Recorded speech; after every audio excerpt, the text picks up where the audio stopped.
making sure that we, and the next generation, have not just the opportunity, but the determination, to engage fully with the study of science at an early level, so that we can go on to fulfill our potential, and create a better world for the whole human race. We need to take learning beyond the theoretical discussion of how AI should be, and take action to make sure we plan for how it can be. You all have the potential to push the boundaries of what is accepted, or expected, and to think big. We stand on the threshold of a brave new world. It is an exciting, if precarious, place to be, and you are the pioneers. I wish you well. Thank you for listening.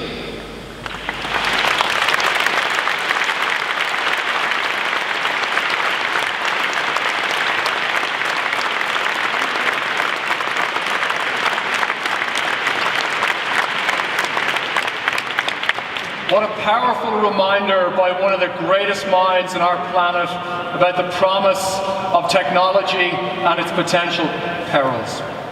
So many of the greatest sci-fi movies, so many of the greatest superhero movies are about us, humans, using science and technology to give ourselves superpowers.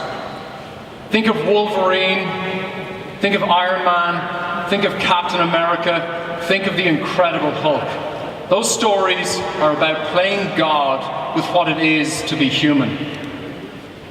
But this idea of fundamentally altering, accelerating, and redefining what it is to be human used to be the stuff of pure fantasy, but not anymore. Our next guest, Brian Johnson, has already built and sold one technology company, Braintree, for almost $1 billion. His new company, Kernel, is truly mind-blowing. Kernel promises to hack our brains using cutting-edge technology that will unleash incredible superpowers within all of us. So sure is Brian of this future that he's already invested $100 million of his own money in Kernel. The New York Times, TechCrunch, CNBC have been talking and talking about Brian Johnson and Kernel. And so it gives me great pleasure to ask you to give a huge welcome to the founder of Kernel, Brian Johnson.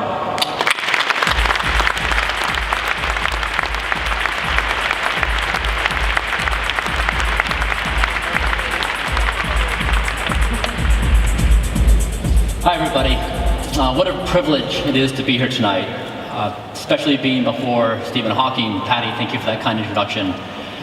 I'm here to speak to you tonight about what Stephen was talking about, that is the future of the human race. And it's something that I think is pressing.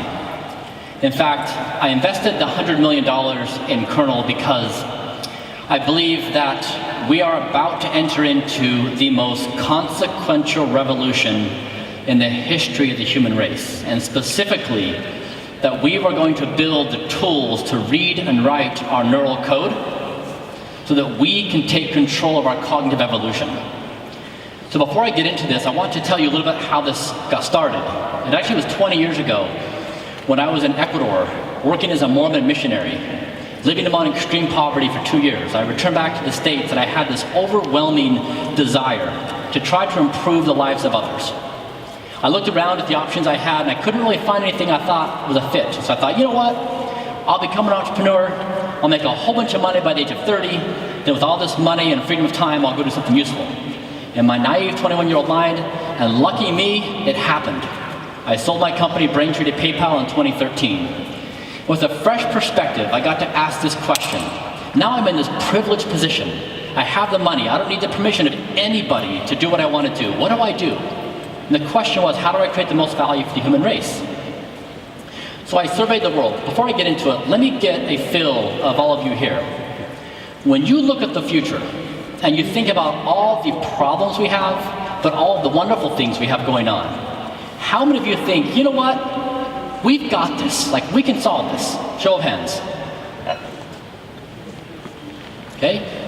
Second question, how many of you look at the same set of problems and challenges and say, I don't really know if we can do this?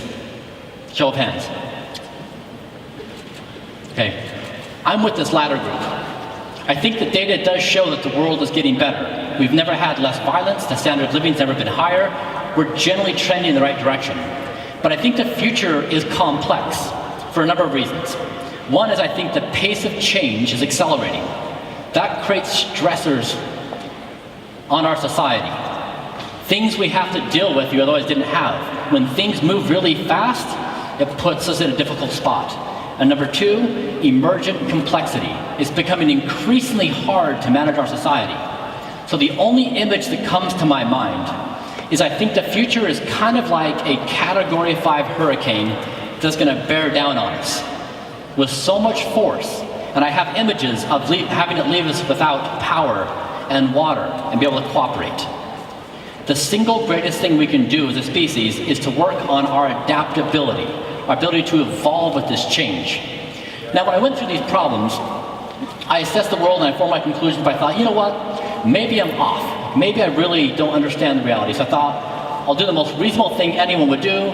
I asked my 7-year-old daughter, baby, what's on your mind? What do you think about the future? And we got this list. There we go. So number 1 of her concerns, monsters. Number 2, her parents dying. Well, I guess that's me. 3, our snake Nagini coming back to life, who happens to be in the walls, dying, sadly. 4th, animals taking over the world.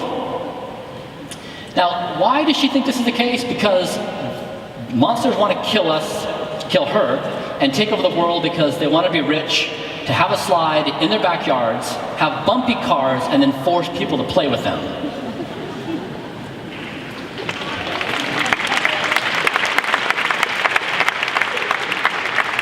Now, this seems cute and funny. But when I started thinking about her concerns, I actually found that my concerns are pretty similar to hers. Let's take monsters, for example. I too am scared of monsters. Just not monsters under my bed, monsters inside my head. My father suffered from drug addiction for the first 25 years of my life. My stepfather has signs of Alzheimer's. It's devastating to watch someone you love lose their humanhood right before their eyes. And 3, I suffered from chronic depression for a decade. I wanted, with the greatest amount of intensity I could explain, to just cease to exist. I had children, and that wasn't a way out, but I can tell you I wouldn't wish that on anybody. Number 2, parents dying. I too am scared about dying. I grew up in this Mormon household where I was told there's a God, and this God has a plan, and if you obey the rules of this God, you get this amazing afterlife. It was an amazing deal, so I obeyed the rules. And as I grew older, I decided, I don't know if I believe this anymore. And I had this shocking realization where I had to reconstruct my existence from scratch. Why do I exist? What is my purpose? What is my meaning? Now it's all in my responsibility to create this life to be as amazing as possible, not the next life. Number 3.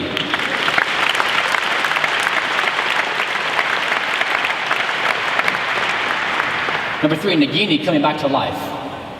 Even though the ball python was well in the wall, we recognize this fear as things we don't see, things that come back to bite us, things that blindside us, things we create in the name of progress, such as social media, that come back and influence the elections for an undesirable outcome.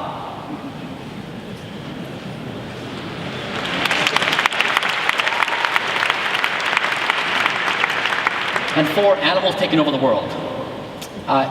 It's a wonderful opportunity for Stephen Hawking to have spoken about AI. 2017 kind of seems like the year where we all became a little frantic about the realization that AI may take over the human race.